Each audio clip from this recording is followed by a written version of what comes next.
I smell him all over Glasgow. The smoochy, Gucci man. All over the city. South Side, West End, Socky fucking Hall Street. He came and didn't he look me up. I smell him here in Cafe Go-Go, where he ate all alone and felt mysterious and free. I smell him in the park, along the Kelvin on the buzz. The bastard came to Glasgow and didn't he look me up. But still, I'll leave it all to him in my will. Why should I? Why should I? Why should I? I'll leave it all because he haunts me. That's why I'll leave it all. Can't he say fairer than that? I smell him at the uni in the Curler's Rest. If I'd known, I could have caught a glimpse of him. A bonny wee boy with the big brown eyes, so bright and bushy-tailed, so far away from home. Aye, right enough, you don't need to remind me. Smoochy Gucci man now. 30 years on, and lines gouge his face, and he's hairy, and his body is big and slow. But who knows? Perhaps those eyes still gleam and glint, and all other words that begin with gl. A bastard didn't give me the chance to see for myself. I wrote to him in his pomp, in his pride, in the flower and flavour of his early manhood. I'm here, please write back. I've moved back to Glasgow, please write to me. I would value a reply. After all we've been through, I hope this letter finds you. I've sent it to the old address. I'm alive, please write. Confirm to me that you're alive. Confirm to me that I am alive, please write. But did the bastard do anything of the kind? Did he fuck? Oh, I can see him in the pubs and clubs and dinner tables and beds of his merry England pomp and pride and manly youthfulness, turning me into an anecdote. Mac the fucking anecdote. Still, I'll leave him all in my will. Such a shock that'll give him. My lawyers'll sniff out his address. I'll pay them good money to play the detective. I don't want to know now. Write to him now, bastard would hum and haw, and I'd be a leper and a bloody weirdo. That's what I am, bloody weirdo. To you.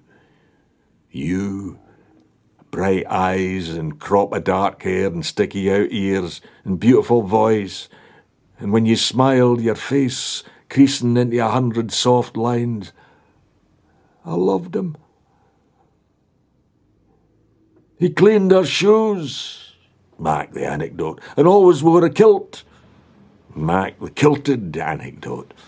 And the dinner party guests look at him, their eyes glinting and gleaming in all the gluzz and the candlelight. Mac the kilt, always cheerful of a morning. We'd go into the showroom and he'd polish away, always cheerful, and how are we this morning? And the dinner people would wonder whither this was leading. I've survived. Don't think for one moment I've pined away. I'm made of sterner stuff. You'll see that from my will.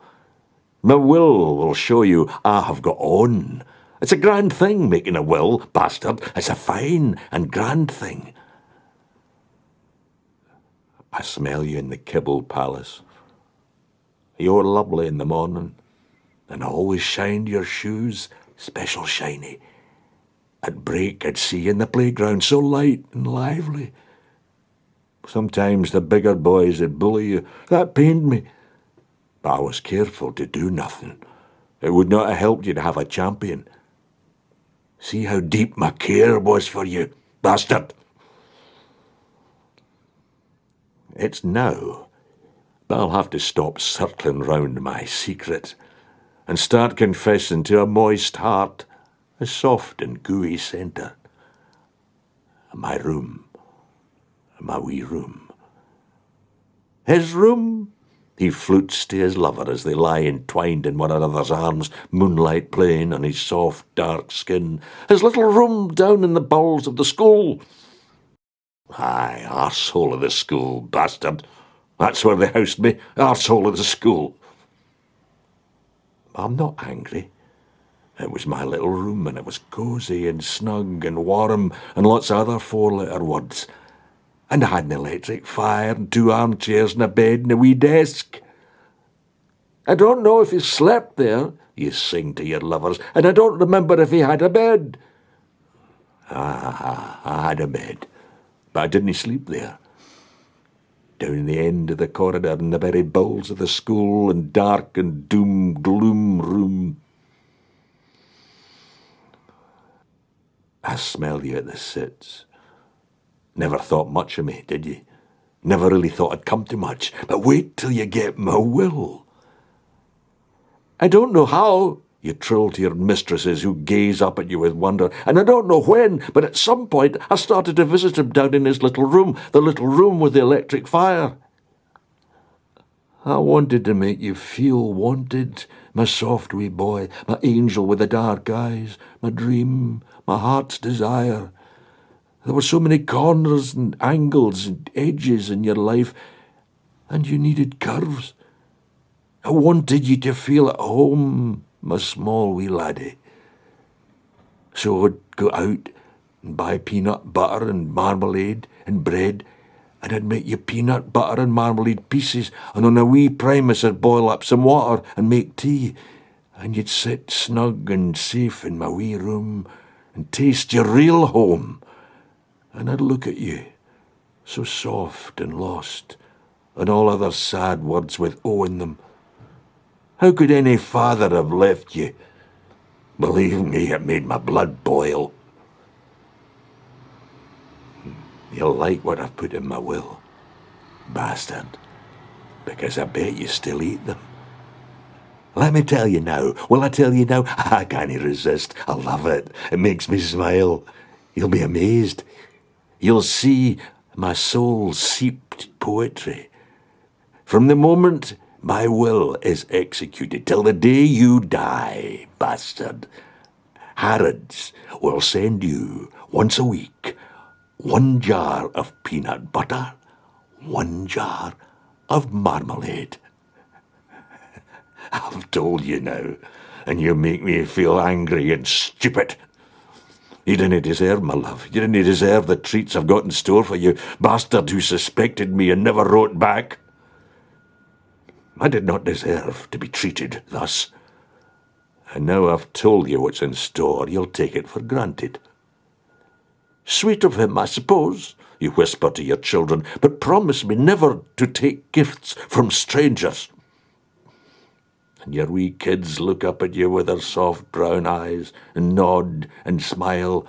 Nothing'll harm them, not while you're around, you fierce, protective lion of a father.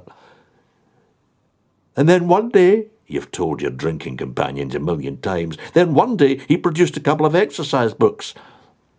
I have them here, bastard, and good they are, too.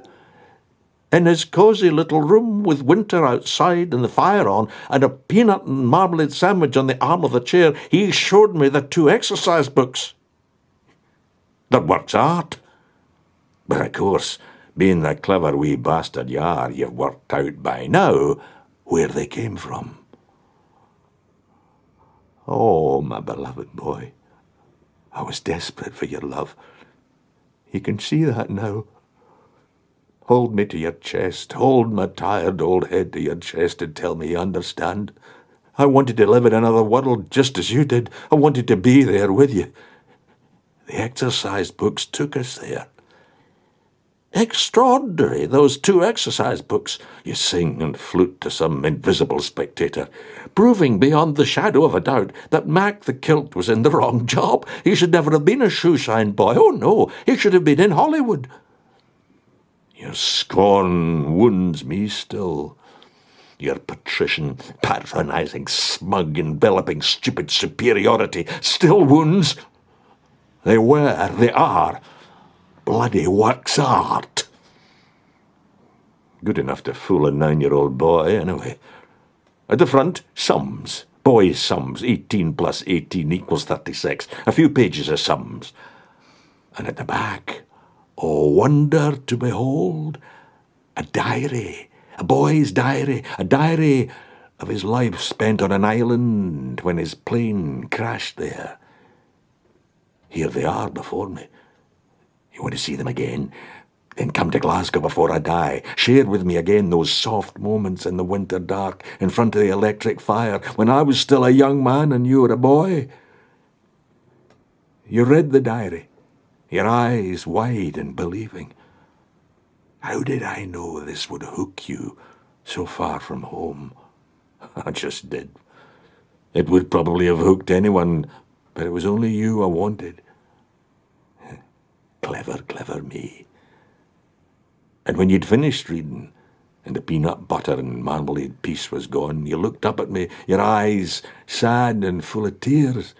You were sad for this boy who landed in an island and whose life was so full of danger and adventure, sad and excited. I knew it would hook you. And then, you smiled to the invisible host, he said he'd already approached 20th Century Fox, and they were very keen to film it. And I looked up at him, my eyes full of wonder. You did. Aye, you did. And, I said, I've told them all about you, and they want you to play the boy in the film. They've told me they'll only be able to pay you £20,000. How does that sound? And you left my room on air. What a dream it was. Come on, bloody admit it, bloody bastard, tight-assed bastard. What a great dream that was. All right, so I'd stolen the whole idea from the Lord of the Flies, and 20th Century Fox had never heard of me, and 20th Century Fox had never heard of you, and I'd faked the handwriting. But come on, admit it, you walked on air. You were so lost and so far from home.